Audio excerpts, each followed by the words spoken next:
big dog's back in town. Got the Steiger back. It's set for close to 500 horse now, so I don't have an implement that it should struggle with.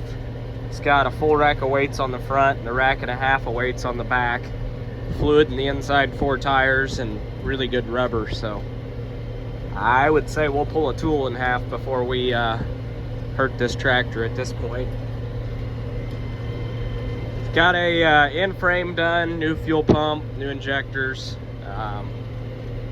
Basically just went through the motor and made sure she's good for another 5, 6, 7,000 hours, hopefully. So going to hook onto my new vertical tillage tool, and we're gonna turn some corn stalks into shreds. Just tear them up. So anyhow, here we go. And in addition to getting this tractor back today, my contractors showed up and they're starting on the addition. So brought them the skid steer to use, and they're digging footers and getting everything on grade. Well, we've got all the corn situated where it needs to be. We've got all the equipment home. None of it's cleaned up, but it's all home. All of my bills are paid. The contractor's making great progress on the foundation today. All in all, it's going really well today. So we're gonna hop in the Steiger and we're gonna enjoy a nice, easy afternoon of some recreational tillage. It's greased, it's fueled up, and I haven't got to run that tractor hardly at all since I bought it. And I've owned it almost a year now, so looking forward to that. And there she sits. My Chariot awaits. I love it. It is a good day to have a great day now. New tool, basically a new tractor, fresh motor. It's a good day.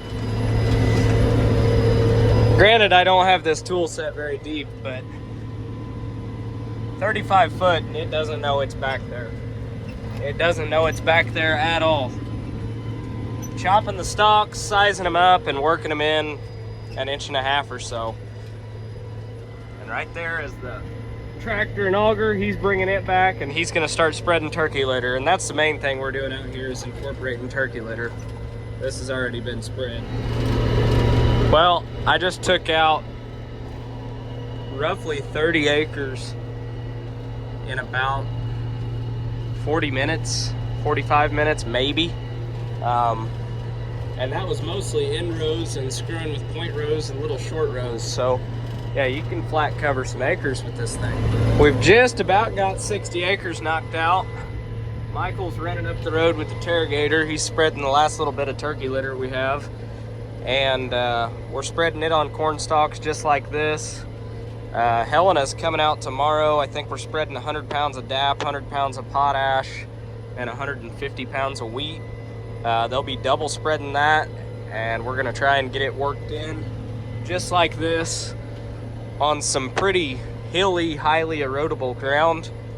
Try and get that wheat started, get it established. We're supposed to get about 3/4 inch of rain, which, as you can see, we desperately need. It is extremely dry, but basically if the wheat comes up and it's a half-ass stand, we're gonna call it a cover crop. If the wheat comes up and it's a really good stand, we're gonna call it a wheat crop, basically, and fertilize it and try and make something out of it. So anyhow, we are getting with it right now. Doing a lot of acres an hour. I don't know exactly how many, but a bunch. 8.5 mile an hour, 35 foot wide.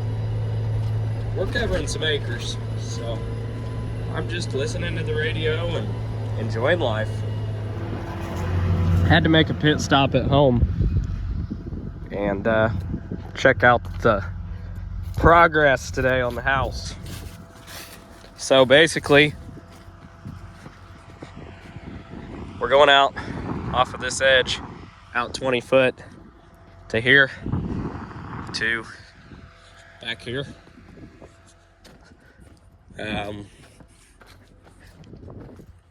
Right where that stops. And then we're doing the same exact thing on the other side. So it's gonna be completely symmetrical. But yeah, it's gonna be 20 foot out on both sides. It's gonna make it look a lot bigger from the road. We're really not adding that much. We're adding like, I think 600 or 800 square foot maybe. No, it's gonna be more than that, because that math doesn't add up. But regardless,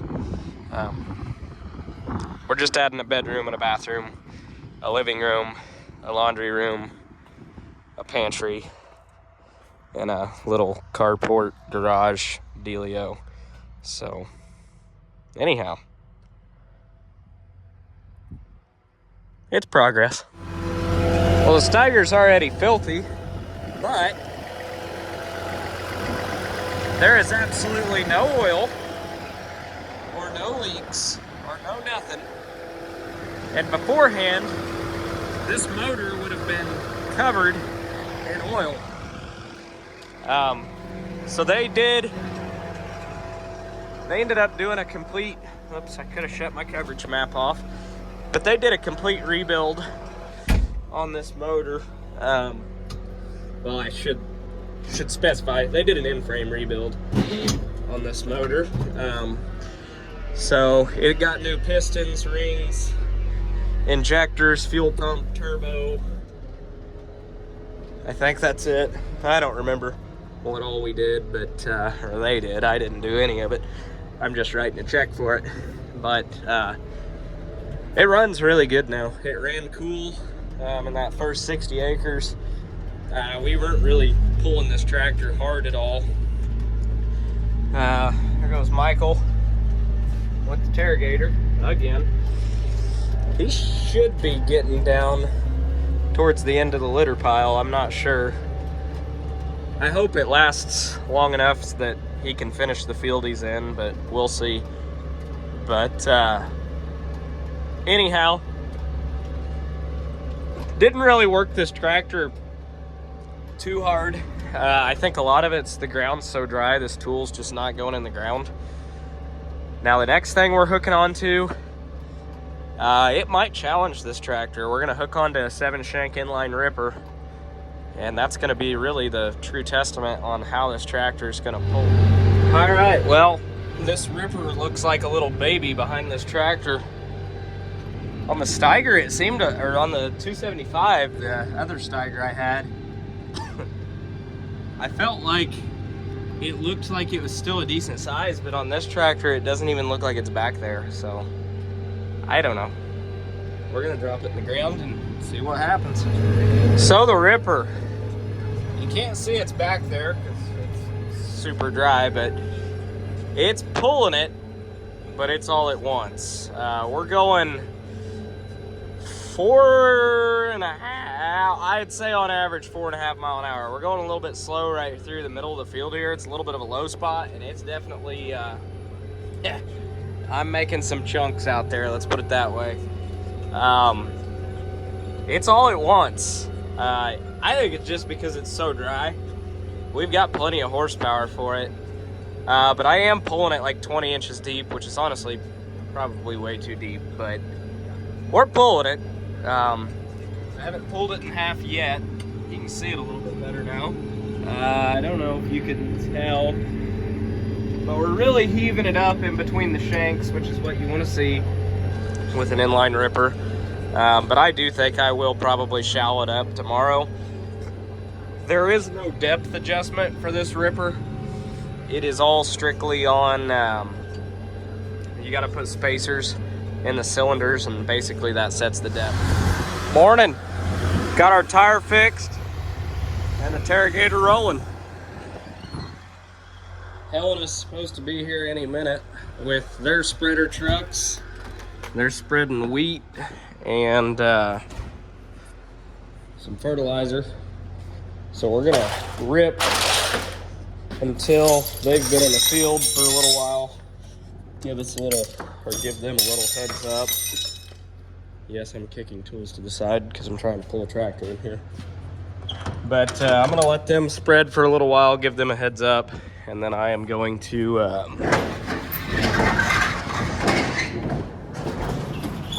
I'm gonna put the VT on and start working in that wheat here in hopefully the next hour or so.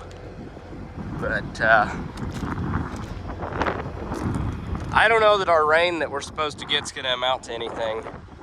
So far it sprinkled for about 30 seconds, which isn't good because honestly we need a downpour right now, but it's not looking like it's gonna happen. It looks like they've got about half the wheat spread, so unhooked the ripper, hooking back onto the VT. I believe I lined it up the first try. Perfect. Awesome. Oh yeah. I can't see hardly anything out my windows, but we're getting with it.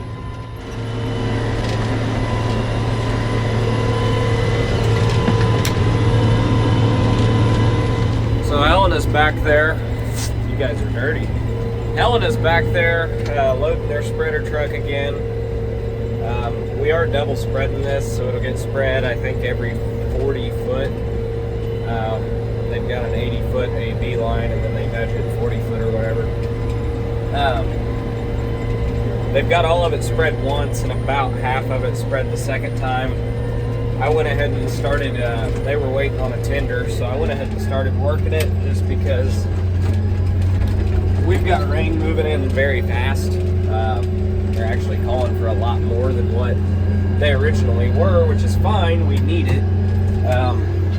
But we weren't ready for it, so we've got to put this wheat in the ground, I'd say, as hard as the ground is. It needs incorporated, so I figure if I'm mixing half of what they spread the first time in, then I'm doing some good, and the ground will be loosened up enough that when they come back and spread it the second time, when they double spread it, basically the ground's gonna already be loosened up where that rain should just work it in. So wheat does not have to be deep at all. It'll grow on top of the ground, really, if it's got moisture. So, I don't know. I'm just trying to get across acres, and I got a head start on them. So I've got about 40 acres done so far. It's a 120 acre field, and I can do about 40 acres an hour, but it's supposed to start pouring in about an hour and a half. So I don't know if I'm going to have to start grabbing some gears or what. I'm sure I could, but I don't want to get the field unlevel. Right now that tool is riding perfect back there, and I don't want to get it bouncing, but I don't know, we'll see. We're going to knock out as many acres as we can before it starts pouring. So this is actually going to work out really well. We're going to be about 50-50. Half the field's going to be double spread when I worked it, and half the field's only going to be single spread when I worked it. So we're going to call it a test trial, even though the only reason it happened is because we're racing the rain, but it's a test plot. It's a giant 120 acre test plot. Now my plan with this wheat, we've got 3 ton of turkey litter spread an acre. We're spreading 100 pounds of DAP and 100 pounds of potash and 150 pounds of wheat, which is really heavy, and then VTing it in. So I do plan to harvest this. It's not just a cover crop, but then if it is a poor stand, we'll just call it a cover crop. We'll terminate it come spring and plant soybeans into it. I don't know, I've never VT'd in wheat before. I hope it works. Only grown wheat one other time and we drilled it, so we'll see.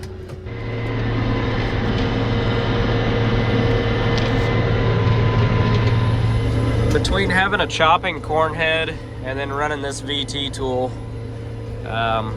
really happy with how this looks out here. We're not burying the stalks, we're just chopping them up, keeping most of them pinned down to the ground where they're not going to blow away or anything, especially with the rain we've got coming. It's looking like we're going to absolutely get hammered with rain, but I've only got a few more rounds left and all the wheat will be worked in. So we got some worked in that was single spread, and then it was double spread on top of that. I've got time, I could probably work it in a second time, but I think with the rain we've got coming, I'm just gonna leave it.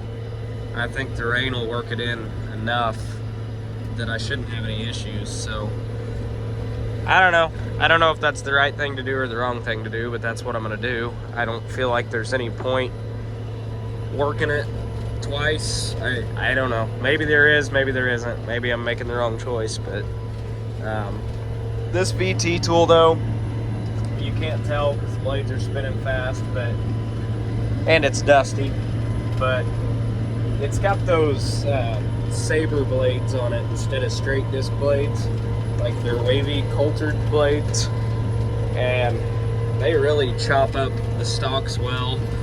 And then it's got that reel disc reel in the back there too, that's hammering them from the different direction. Basically the blades are going like this, and then that reel's like this, so you're chopping them both directions. So any of them that are laid over get just absolutely annihilated. Sizes this stuff up really, really well. We're only going about 1.5 inches deep, if that. So it's just doing a really good job. I really like this tool. I liked my 25 footer so much that I bought a 35 footer. And in the time it used to take me, so this field here is 120 acres, and you can see it's pretty rolling, but we used to work this when I was a little kid. I would work this with the Boxcar Magnum, the 7140, and a disc.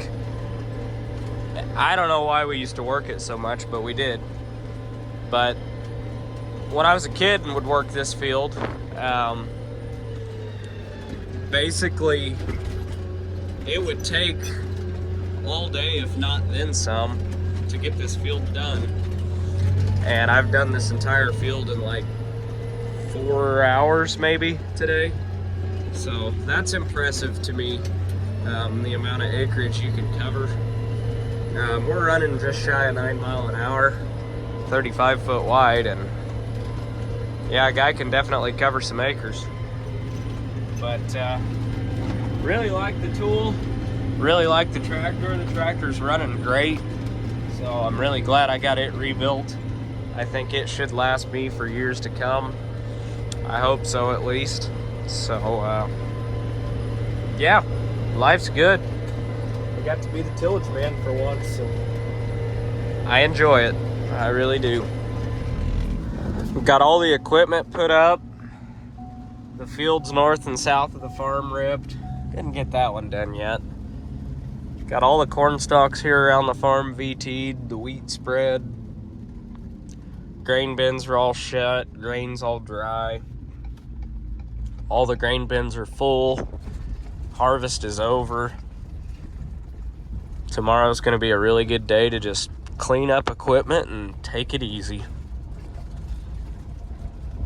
I like it. Yep, sideways rain. That'll do it for today.